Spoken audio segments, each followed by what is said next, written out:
ሐና መካኗ ሴት ብዙ አለቀሰች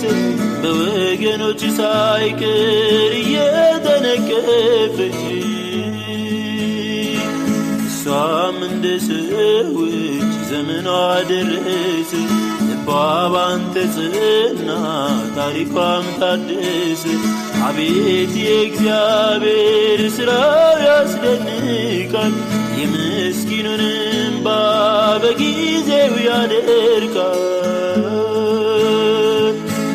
በጊዜው ያደርቃል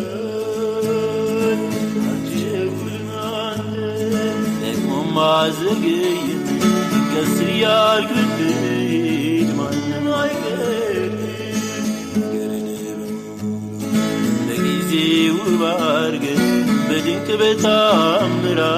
ታበጃጅ